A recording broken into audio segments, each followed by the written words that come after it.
Welcome to the podcast. We Do Recover with Jared Miller, your host. And I'm Dr. Terry Sellers, your co-host. This is a podcast about recovery from addiction. We want to talk about what successful recovery can look like. Brought to you by Steps Recovery Center and the St. George Hilton Garden Inn. You're listening to episode 21 of We Do Recover. I'm your host, Jared Miller. Today, I'm joined in studio by your co-host, our medical expert, Dr. Terry Sellers. Good morning, everybody. We also have in the studio the producer that makes this thing possible, Sean Denovan. What's up, guys? And our featured guest today is a lady. She's a giant in the world of recovery, Tiffany Naccarato. Good morning. This podcast is recorded. Yeah, me too. Yeah. In sunny St. George, Utah. Episode 21, part 1 is brought to you by Steps Recovery Centers, where addiction ends and healing begins. If your loved one needs help, don't hesitate. Give them a call, 801-800-8142. Let's jump into this thing. Dr. Sellers, we always start with you. What's new and good? What is new and good? You know, I shot the promo this morning, and I felt like I was a patient waiting in a doctor's office. Yeah, let's talk about that. Go ahead. Tell them why you feel like that. Well, I love you, Dr. Sellers. You're notorious for running late. I don't think there's a human being in my life that could argue with that right there. I wish that was not the case. I should continue to work on that in my life, but yes, I kind of I'm a procrastinator, and I push it to the last minute, and I did it again this morning. Walked into the studio kind of after the time when we were supposed to start recording. So I'll blame my phone. But listen, I've had a million excuses over the years. There's the truth. We love you. It's me. Absolutely. I'd love to pretend it's not, but it is. Hey, love is accepting people for how they are, right? Even their imperfections. Thank you. Yeah. Thank you for accepting me as the flawed human being that I am. Tiffany, thank you so much for joining us. We start off with kind of a new and good. What's new and good in your world? What's going on with you? Oh my gosh, I've been traveling, having fun, even during these hectic times. I'm so blessed. I've been able to just be at peace still right now. And it's really hard to do with all this commotion and chaos going around. But I've been able to carry that every day. Yeah, just last week you were like in Texas, right? Mm-hmm. I mean, like people will be like, why are you not wearing masks when you're doing stuff on Facebook? And I'm like, well, look at Tiffany. She's going to Texas. Take it easy on me. I like it. What were you doing in Texas? It was my dad's birthday, and we went to the rodeo. Are you from Texas? No. Your dad but from I want Texas? to be from Texas. You do? Why? Yeah. Why do you want to be from Texas? There's a lot of good-looking cowboys down there. Oh, my gosh. Let's be honest. All right. I like it. Yeah. Makes sense. Makes good sense to me. It's not really why I want to be from Texas, but it's okay. Hey, I love Texas because football and barbecue, baby. Football and barbecue. That's a lot of good food. Yeah. Sean Denovan, you been watching some football or doing any barbecuing? What's new and good with you? Oh, I don't watch the foosball. That's not my thing. The foosball. I don't watch the foosball. A lot of food, though. Yeah. You're talking about being 20 pounds overweight. And look at you, Mr. Gym guy. Yeah, Jim. Right? You want to see what 40 pounds looks like? Look, this is 40 pounds too much right here. No, all right. Listen, here's how the conversation Making me feel went. bad. This is new and good. Now I'm just fat and hungry. That's new and good. Yeah, fat and hungry is okay. Yeah, I like fat and hungry. I do it as well. It's great. Have you seen Taz Decker? We No. brought up the whole Is he weight cut thing now? because Even dude, more that cut? guy, I didn't recognize him. He's lost some weight. Dude's doing some cool stuff. What? Yeah, he's cut out flour and sugar. I went to lunch with him yesterday. I can't be having that. That's my new and good. I got to go to lunch with Taz Decker. That's good. That is new and Yeah, good. it was fun. It was fun. If Taz is listening to this, I could use a golf game this weekend. Yeah. Or do some hot yoga. I don't know, man. Probably Whatever not he's doing the hot yoga. Whatever he's doing, he's just keep doing it. He's looking great. You All know, right. you know what I've added to my diet? What's that? Flour and sugar. Extra. I always ask for extra flour and sugar. I thought you were gonna I say. just eat flour out of the bag now. I thought you were gonna say Dr. Pepper. No, that's a staple. That's one of the 4 food groups for me. Nice. All day long. Yep. Nice. I'm loving it. I'm loving this. All right, Dr. Sellers, I'm in studio. I forgot. That's We have right. different format. Holy mackerel. Tiffany is all Hey, we yours. have a featured guest, Tiffany Naccarato. Is that how you pronounce it? Is that good? Correct. Okay. Tiffany is, she really is kind of a giant in the world of recovery. But you. Tiffany, tell us about yourself. Like, really, what we want to start with is just a little introduction, who you are now, what you got going in your life, that sort of stuff. So I'm a person in long-term recovery. That's I the love that. And then I'm a lot more. Yeah, I am a mom. Sweet. And Tell us about your kids. yeah, I have 3 kids. I have 4, actually. I placed one for adoption. Okay. 7 years ago, and he's still in my life, which is That's awesome. That's way cool. awesome and just a beautiful experience. I have a 21-year-old, a 16-year-old, and a 13-year-old. You do not have a 21-year-old. I do. If you're watching the podcast on the camera, you can look at her and realize why I said that. She's like 28 herself. How can she have a 21-year-old? Thank you. You had kids when you were 7? That's amazing. I didn't know that could happen. Is that a medical miracle? No, let me tell you a really quick story about that. I was in St. Louis in medical school. I went to medical school in St. Louis, and I was on one of my very first rotations in the hospital. So what the medical school is, 2 years worth of book work. You're in the classroom. Next 2 years is in the hospital doing all the different specialties and stuff. And one of my first rotations was pediatrics. And I was in a pediatrics clinic. I walked into a clinic, and this girl had her baby there for a 1-month checkup, right? And I said, "How's your baby?" And she said, "Well, it's not my baby." And I look at her, and I'm like, "What are you talking about?" She said, "Well, it's my daughter's baby." And I'm like, "How old are you?" She was 19. She was a grandmother at the age of 19. Get out of here. No. She had her kid when she was 10, and her daughter couldn't bring the baby and then her daughter had a kid. Her daughter couldn't bring the baby to the appointment because her daughter had to go back to 4th grade. No. I kid you not. That is. I kid you not. It was the most unbelievable thing, because I led this sort of sheltered, kind of, let's be honest, white Mormon lifestyle, right? I'm sorry. Throw it out there. It is what it is. That's how I grew up, and it was sheltered. It was relatively sheltered. I didn't grow up in Utah, but that was just a foreign concept to me. Like a 9-year-old, I didn't even know 9-year-olds could have sex at that point. Like, let alone why. But anyway, so that's Tiffany. Looks like she's 19, and she's got 21-year-old. That's Not 9. It's unbelievable. She wasn't 9. No. No, okay. All right. So tell me their names. So I have Talia, Xander, Kaiser, and then Camden. Those are cool names. Those are way cool. Yeah, I wish I was Really cool cool enough to name names. my kids cool names like that. Mom, Jared? That's I know. the coolest you could come up. Just Jared? Terry. Terry, which, by the way, is a girl's name, which I grew up with all my life and rhymes with fairy. Oh, so you were bullied. Yes, I was. Okay. Yeah, it was terrible. I'm totally fine. Okay, keep going. What else? You got 4 kids. 1 you placed for adoption. Mm-hmm. Okay. What are you doing in your life these days? Tell me about your life. I have an amazing life. I get to help other parents in recovery. So with my story, I missed out a lot of my kids' younger ages, and I don't want other moms or dads to go through that. So Sure. I'm able to help parents that are in recovery and help them be a part of their kids' lives at a young age. Yeah, I think that's the gist of a lot of people's kind of service and giving back is, listen, I made these mistakes. I don't want you to have to make them. Mm-hmm. I think that's kind of my lifetime goal in treating people with addiction too, is how can we get those people to not have to make all the mistakes again? It's hard. Like, the truth is people have to make their mistakes sometimes, but it's nice to try to help people not make the same mistakes you did. Yeah, that's why I go around and talk as much as I can and share my story. How do you do that? Tell me what that capacity is. Well, I mean, it can be something as small as a one-on-one coaching session that I'm doing, or at a treatment center or something like this. It's just. How do you do that? My question is. Oh. Well, yeah. What if somebody wanted to do that? Like, what are you affiliated with that allows you to do that? Okay. I'm involved with USERRA. Right. I work at USERRA. I knew this. I was trying to get there.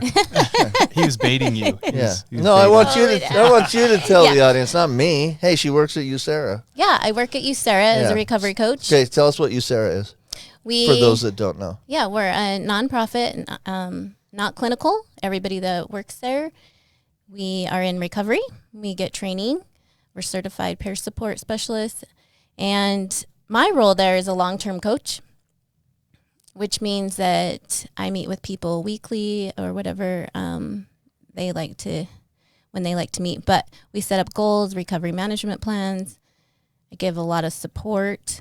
The support can run from, I just helped a girl, she placed her baby for adoption, so that was amazing. Oh, I got to be a that's- part yeah. of that. I supported her during her whole pregnancy and then after when she signed the papers. And I also involved in family recovery court at USERRA. I get to go in and sit in on staffing and then attend people's court cases when they have their kids involved at DCFS. So yeah. That's cool.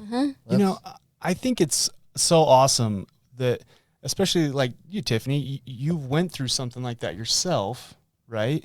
And now you're on the other side of that. People can come to you. They can relate. They can feel comfortable, right? It's not always easy for us to go to somebody else and share our dirt and the things that we've gone through. But when you know that other person has empathy and understanding because they've actually gone through it themselves, that's amazing. I'm sure you're extremely impactful in those people's lives. Like, yeah, that's way cool. And they're impactful on my life. It helps me heal. So For sure. Sorry, got a little something in my throat. I Dr. Pepper right there. Yeah, I know I should take a swig, but I'm about to talk, so I didn't want to take a big swig. Yeah, I think that's super helpful. Like, I think that's part of our duty as we get clean and sober is to give back and to be there for other people. And it's particularly impactful when you can say to them, "Yeah, I did that. Yeah, I gave up a baby for adoption," and then you can be who you are today, living this life of. I live an amazing life. That's a quote from you about 4 minutes ago. Yeah, and I think if you can do that and show somebody who's about to give up their baby for adoption, who might think the world is ending, who thinks it's the worst thing ever, and then look at somebody who's done that, who can have a big smile on their face and say, I have an amazing life, is really impactful. I think that a lot of people in recovery wind up kind of heading that direction of, and I think it's a duty to kind of stand up and say, look, this you can do this, and it's okay, and life can be good again. Yeah, we can still be happy through all of our mistakes or lessons. Yeah, most people that come to treatment have lost most of their hope at that point in their life. And if they can just find somebody that says, hey, listen, I can help you through this, and you're going to be okay on the other side. So thanks for doing that. That's so amazing. We have a mutual friend, of course. I got clean at A&D Psychotherapy in Sandy, Utah, and my therapist was, I had a couple, but one of them was Mary Jo. Oh, I love Mary Jo. Listen, I don't think I'm alive today without Mary Jo. She's amazing. She really helped me a lot. And so, yeah, I'm grateful to her. I don't know. She probably doesn't have enough time to listen to this podcast of this dog and pony show that we throw together over here.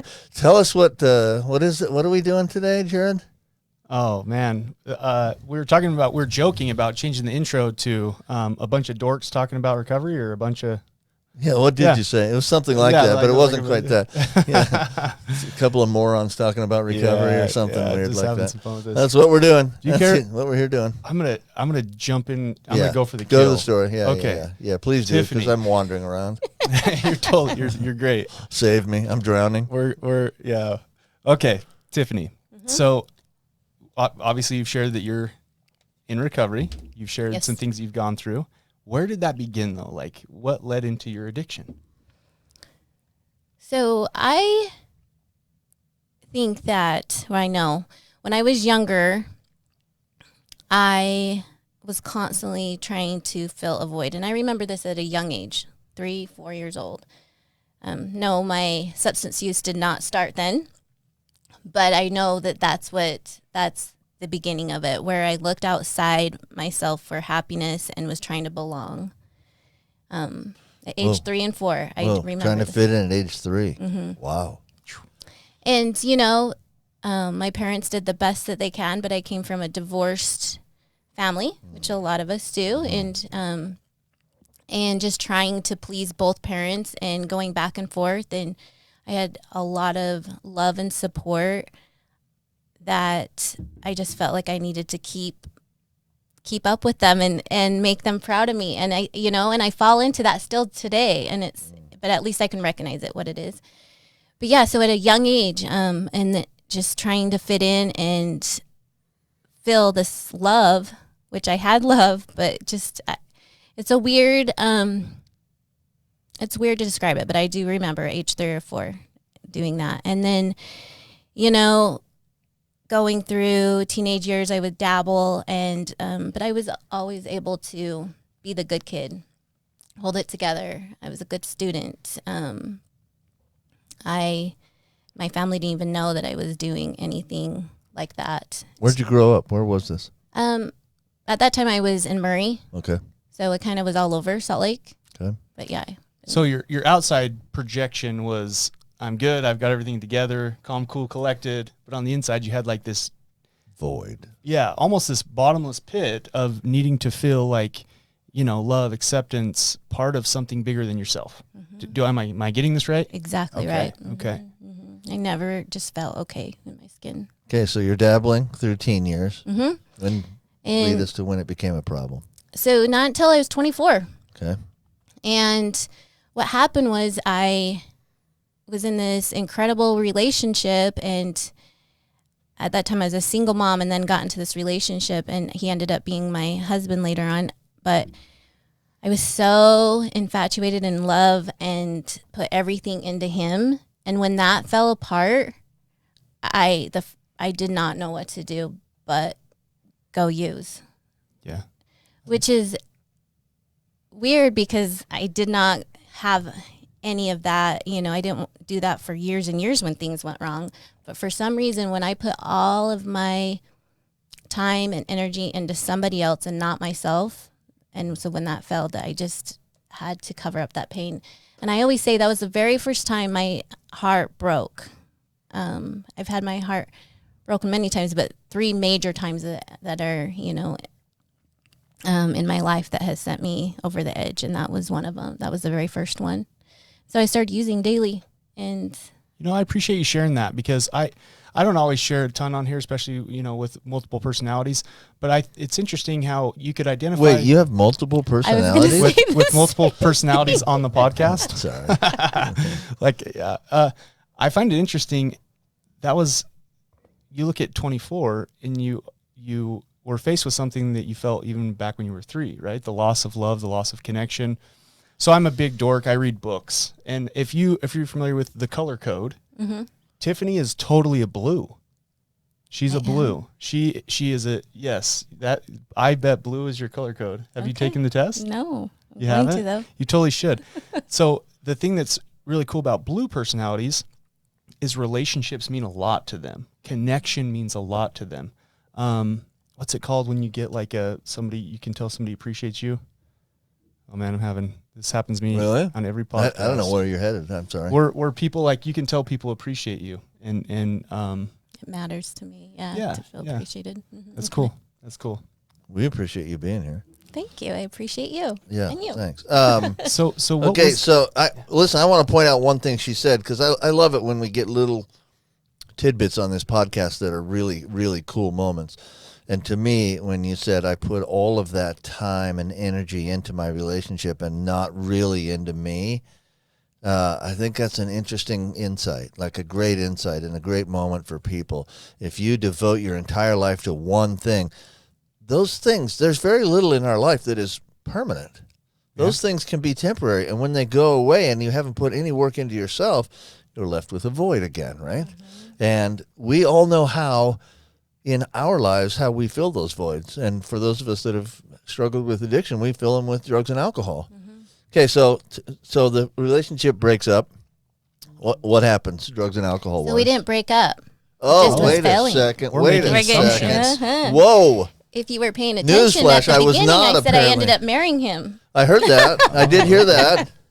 But I thought he had gone away and you were left with the void. But he's not gone away. No. Thanks for keeping us straight. So got it. So help me with that. Where are we? So we were still together. Okay. And I ended up, bringing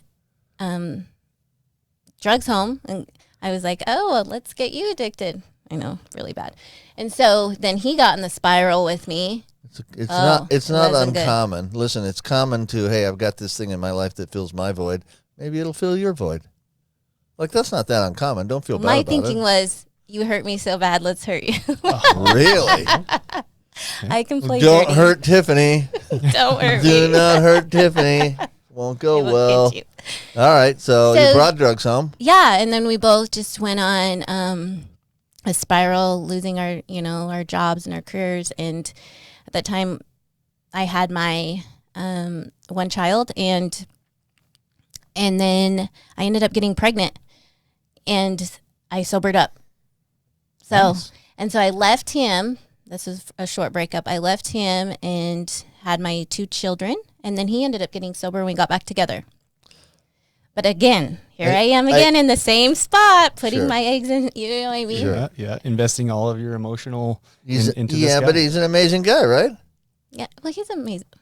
He's a good guy. He's the father of my children. He was at the time, right? You thought so. Yeah. That's why you got back together with him. Yeah. At one point, you thought he was an amazing guy. Well, I wanted that family that I never had growing up. Oh, so I wanted it to work so bad, You've done some work on this, haven't you? Yes. There it is. Yeah.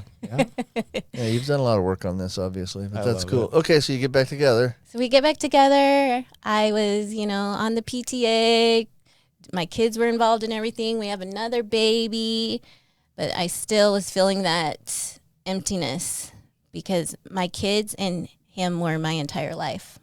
Yeah. And I, again, wasn't putting work into myself. And so it just started, it was failing still. And I didn't know what to do. And I went and searched for a substance again. And I ended up leaving my kids. This is my face down moment. I remember leaving my 2 little ones. The oldest was in school, but holding on to my legs, screaming, and walking out the door to go live with the dope man on the street. And I can picture that today, and it's emotional. Yeah. Is that it? Is that pit of the stomach moment for you? Mm-hmm. Mm-hmm. Yeah, that's rough. Because that day I gave up all my dreams. Because ever since I was a little girl, all I wanted to be was the best mom I could be and a good wife. And that day, I definitely was walking out the door on that. Mm-hmm. Thank you for being vulnerable and sharing that. Yeah, that's awesome. What drugs were happening at that point in your life? Meth and heroin. Okay. Mm-hmm. All right. And it's good for relatability to bring up the drugs, right? So if somebody who's struggling with that substance hears that, they can relate to your story. But the one thing I'm getting a takeaway from all these podcasts, and the more I'm involved in this industry, is it doesn't really matter the substance, right? No question. Addiction is addiction. Mm-hmm. So, yeah. Would you say that was your rock bottom, or did it get deeper? So I really believe when you bring up rock bottom, I believe that my rock bottom was death, but I stopped it before I got there. Because you think because that was a big part of my story, leaving my kids, and it hurt really bad, but obviously it didn't stop. It didn't. So I think I would have kept going. And you know what? And I told you on the way in here, I OD'd 12 times. I meant to most of the time. 12 times. Apparently you're supposed to be here. Yeah. It's a miracle that she's here. No question. But it's because I kept trying to die and I wasn't dying. And so I had no choice but to live. You suck at dying. I did. Believe me, I have 100 lives. You're better than a cat, so that's cool. I think we just came up with you suck at dying. The tag for this episode. Suck at dying. That's awesome. Okay, we're about out of time in this segment, but when we come back from the break, we got to keep moving on towards recovery. I like that. This has been awesome because a big part of her life is the bounce back. So I'm excited for part 2. For sure. Her life in recovery today. For sure. So you guys have been listening to We Do Recover. This is episode 21. Today we're joined by Tiffany. Help me with the last name. Naccarato. Everybody that knows me knows I'm terrible at Sorry, names. I didn't mean that. You should have helped him with your name. Be sure to join us in part 2 for her bounce back from her rock bottom.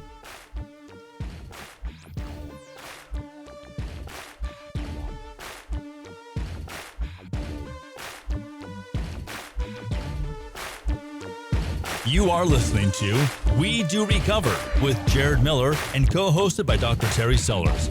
We'll be right back after this short break with more of We Do Recover with Jared Miller, sponsored by Steps Recovery Center and the Hilton Garden Inn.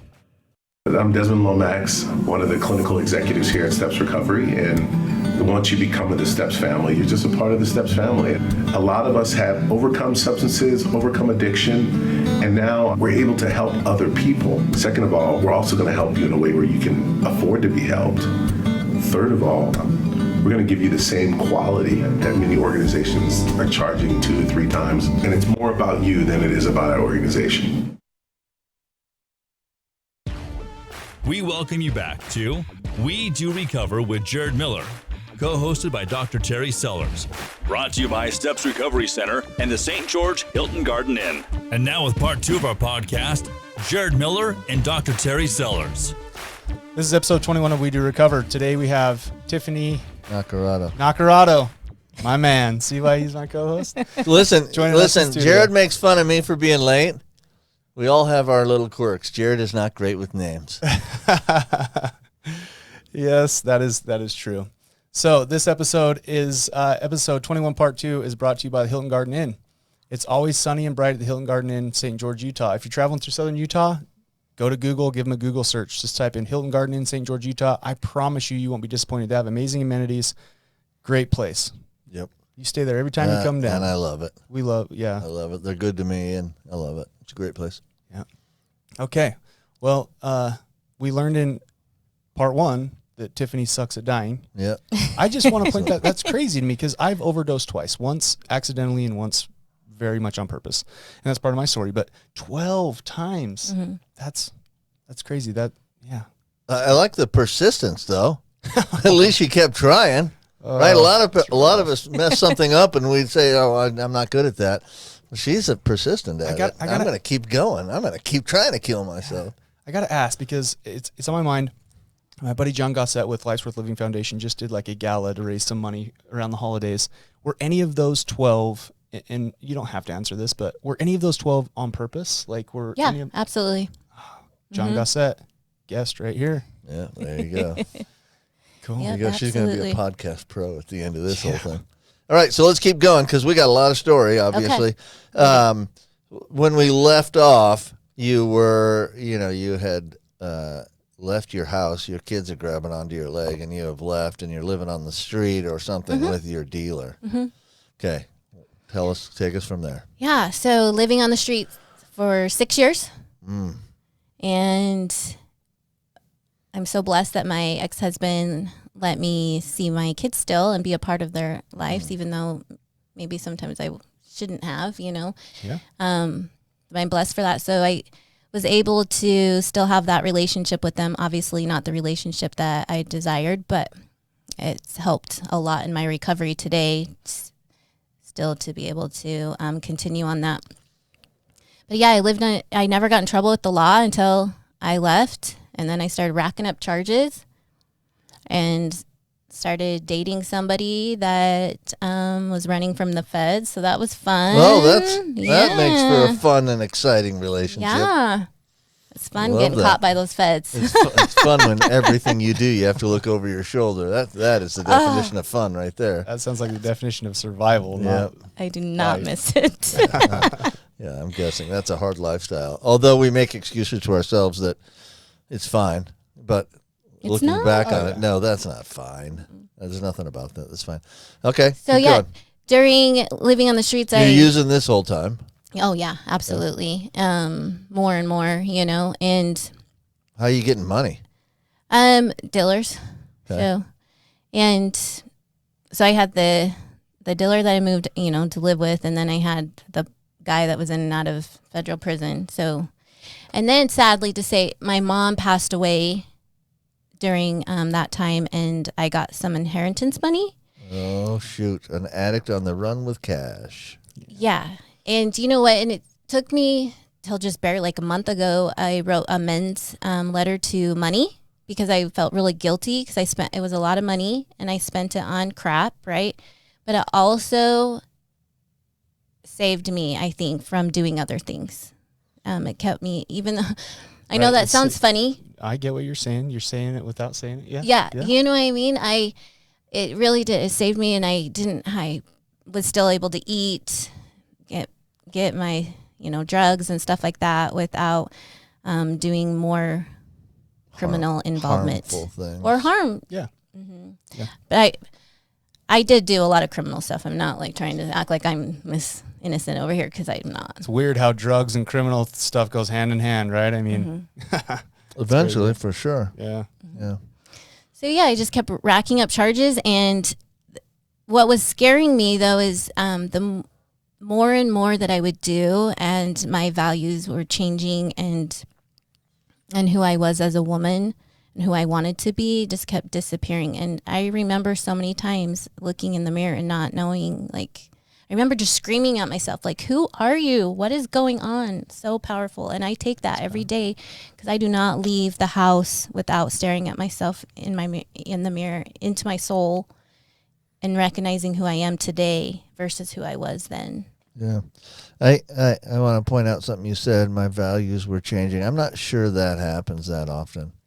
I think we bury them, and we shove them down amidst this haze of drugs and alcohol, but our values kind of stay there. They just get hidden for a second or a year or a decade or whatever it is, but they're there. They're there. You don't have to relearn your values when you get clean and sober. They're still there, right? Mm-hmm. You just lose them. They're not accessible to you. Mm-hmm. One of the things that I do when I give lectures is I talk a little bit about what happens in the brain when addicts become addicted, and the midbrain sort of takes over and shuts down your frontal cortex, which is where your values are. Your values are in your frontal cortex, and when you're not using your frontal cortex that much, doesn't mean they've gone. They're still there. You just can't find them. You just can't access them because your midbrain's trying to keep you alive instead of the higher functions that your brain can do, which is values and morals and judgments and all of those sorts of things. Those kind of get shut down, and we just go into survival mode. That's so true. And unfortunately, our brains convince us that drugs equal survival, which they don't, but our midbrain thinks they do. Mm-hmm. It's so crazy. Yeah, it's nuts. Mm-hmm. It's interesting working as an intake guy and a marketing guy and wanting to break into counseling, right? That's what I'm going to school for. Right. A common theme I always hear is watching the light come back into their eyes. And I think that's what we're talking about here, right? We're talking about, you have these morals, you have these values, these principles that you believe in, that are ingrained in you, and you lose them when you are making, an active addiction, right? It overpowers the brain, so you're not really making decisions, you're in survival mode. Right. But when you get into recovery, a beautiful thing happens, and I hear that all the time, watching the light come back into people's eyes. And that's what it makes me think of, is when they reconnect with those morals and values and the things that are innately them, who's really that person. Who we really are. Absolutely. It's so beautiful. Yeah. Yeah, it is. Okay, keep going. Okay, where were we? Well, you're lost and you don't have values, and you're screaming at yourself in the mirror. Screaming. Is that what led to your recovery, and what did it look like? Did you go to a place? Did you just do meetings? Actually, before I walked in here, I was trying to think of a really horrible time before I got sober. And I use this a lot when I'm praying or just need a reflection. And I was sitting outside of an old apartment building. I just got sexually assaulted for the, third time. I was raped twice on the streets, brutally raped. And so that's heavy. And I'm not trying to focus on that, but I like to say that because this happens it's real all the time, and I'm still sitting here okay, I've done some hurt. It's important you can say that, though. I think that's important because people don't want that known. She's so brave. Right. That's what I'm saying, is I think that, and that helps a lot of other people who are sitting there with a story that's at least similar. Yeah, right? I want women to know that they can come back from that. Yeah. Still live. They can still be loved, right. Right. Absolutely. Okay. So, yeah, I was sitting out there, I remember, and I was writing a letter to my family. I wrote it a whole bunch of times because I kept praying.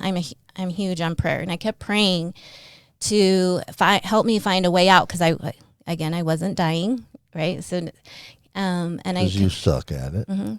but I'm great at living. See? Oh, I love that.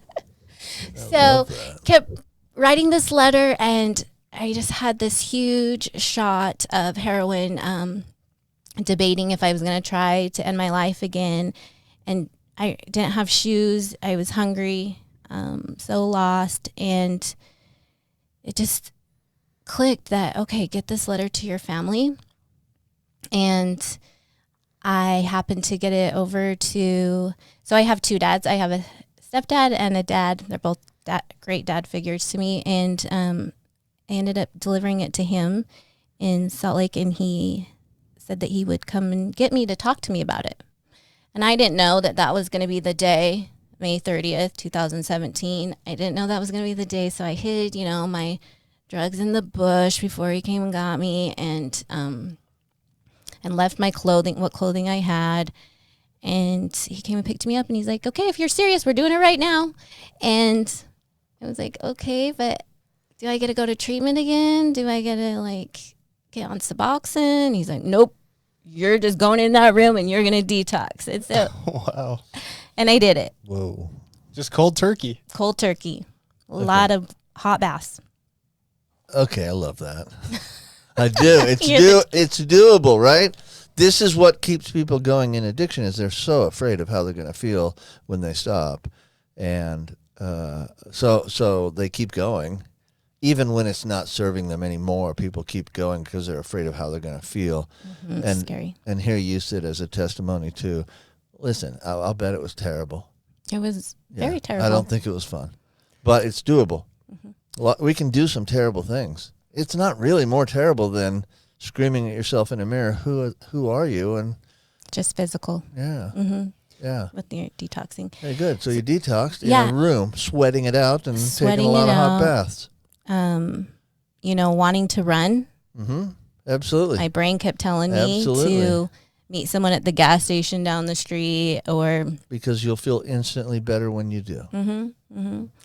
and there were a couple times that I actually, my family doesn't know this, but they will know, that I text somebody to meet me down at the gas station. And I am not kidding you. Every time I'd get up to go get the substance, I would get very, very sick, and I couldn't make it. Yes. God was taking care of me Yes, right he then, was. because I couldn't have done it. He takes care of you with nausea. Mm-hmm. That's an interesting Nausea, viewpoint. a lot more. Yeah, well, sure. awesome. let's When not you're detoxing. let's not go there. So, and then I had my very spiritual awakening, I would say, during that detox, that I'm so thankful for. My mom, like I said, passed, and I would feel her my whole entire time that I was using. And that night, I think I was 3 or 4 days into the detox, and I felt her come in to my room.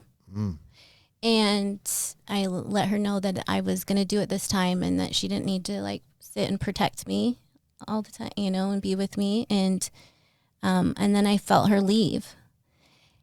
And my brother's the good kid, right? And my brother would always, when I was using, he would say, I hate that mom has to look out for you. I haven't felt her and all this stuff. And then he felt her after I let her go, and I was doing well. It was amazing. Interesting. Amazing. And there's definitely some energy there. I totally believe that. Yeah, Yeah, it was beautiful. And so I'm like, okay, I'm going to keep doing this. And I just, kept going. I didn't go to treatment, but I had a lot of. You had been to treatment before this, though, right? Yes, I have finished one program when I was younger. What was that program? It was Don't worry about it. Highland Ridge. Thank you.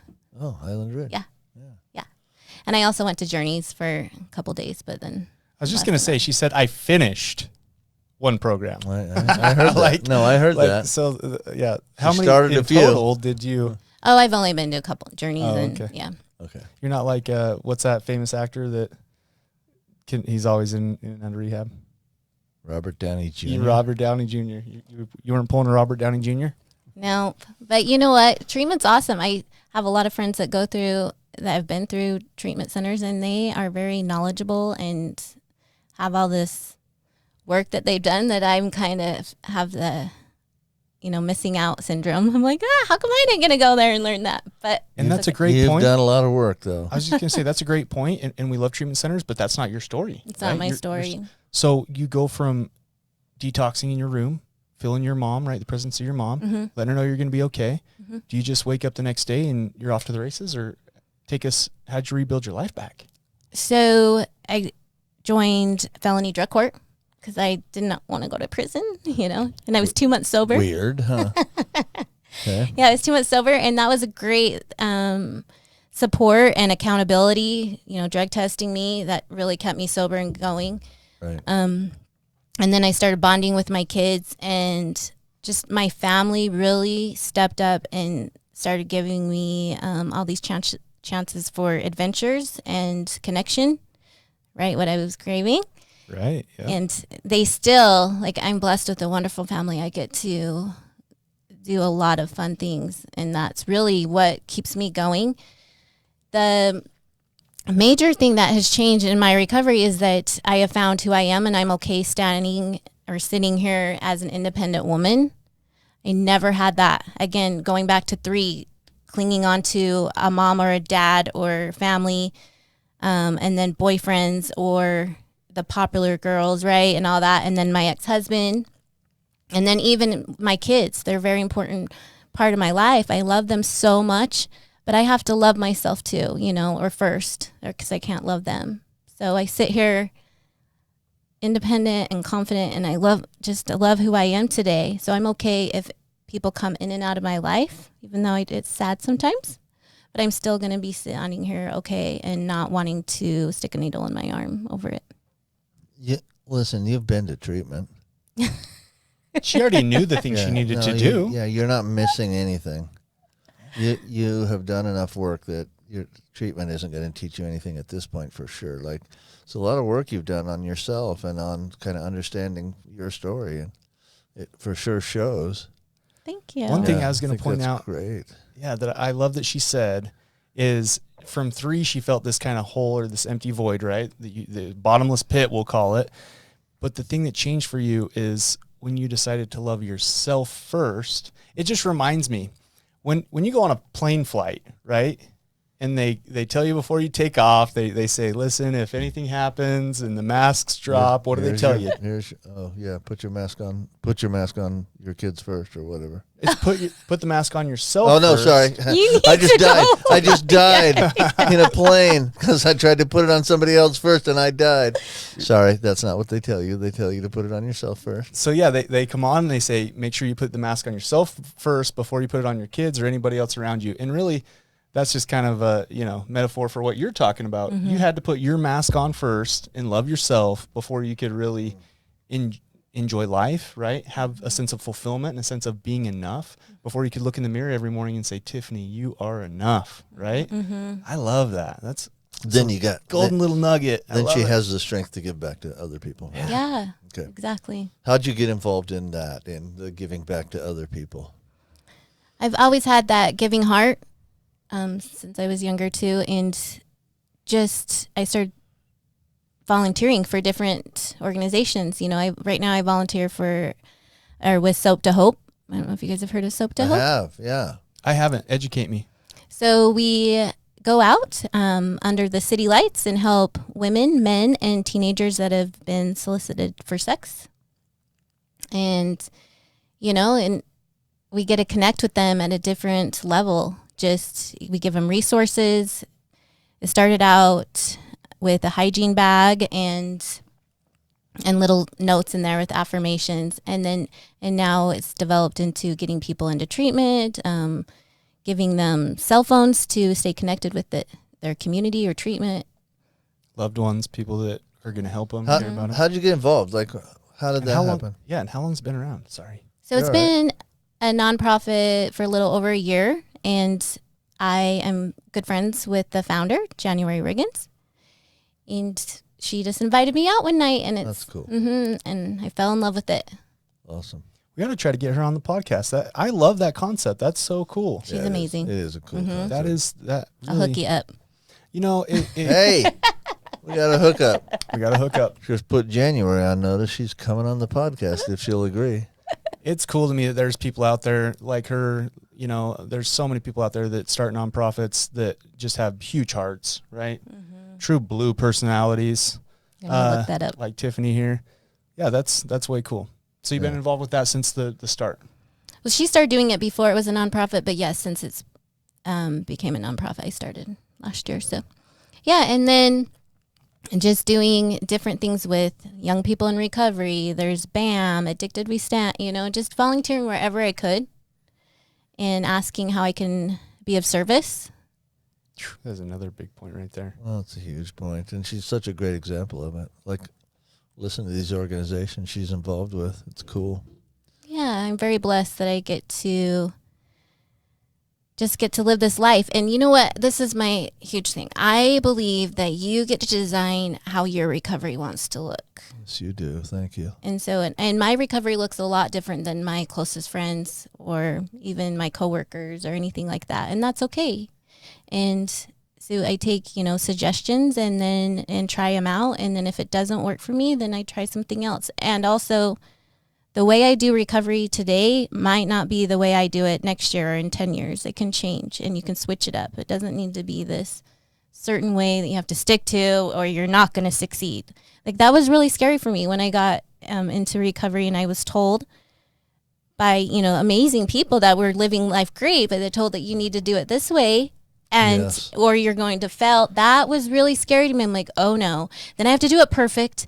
Or if I don't do it this way, or if I don't, then I'm not going to succeed. That's not the case. I've done things totally different. And I've taken, done some of the stuff that they've done, but I've just made my own pathway. And it's like right now, my pathway is service and spirituality. I love going to church. I love worshiping and praying and all that stuff.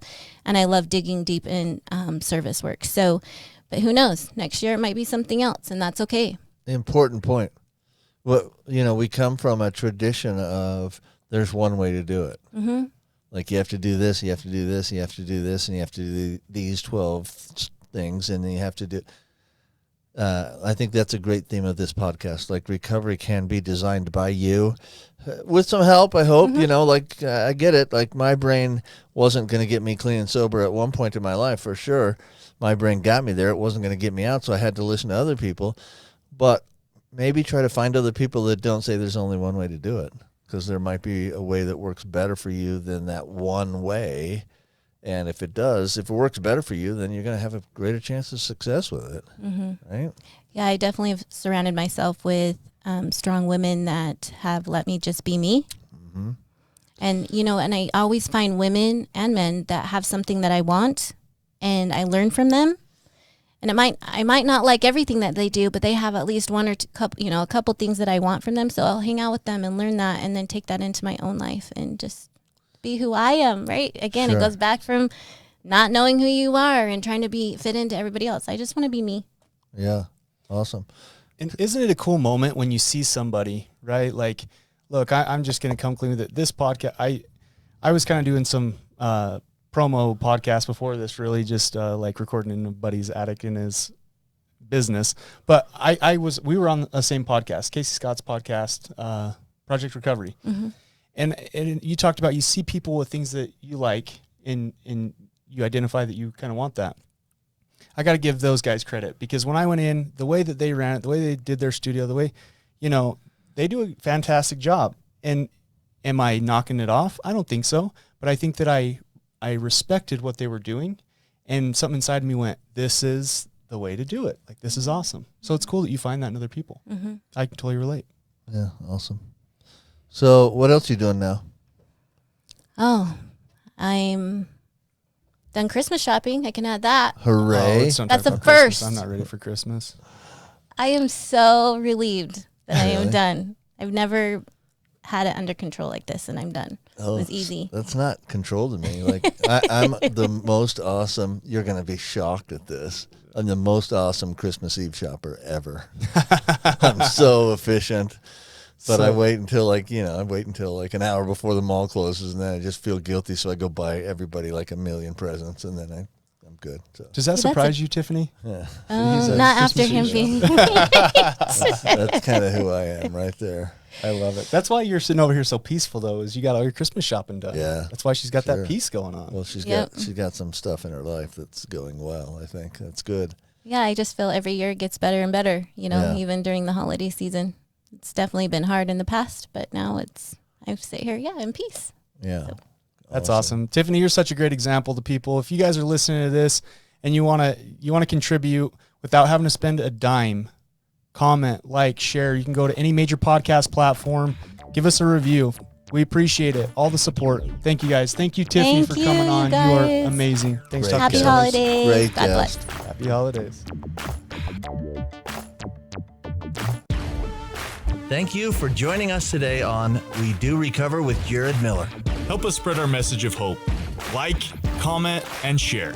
If you have any topics or ideas for future shows, please share that on our Facebook page. That Facebook page is We Do Recover with Jared Miller.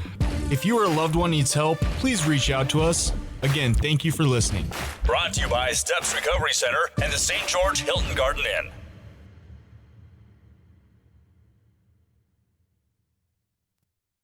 This has been a production from a podcast studio.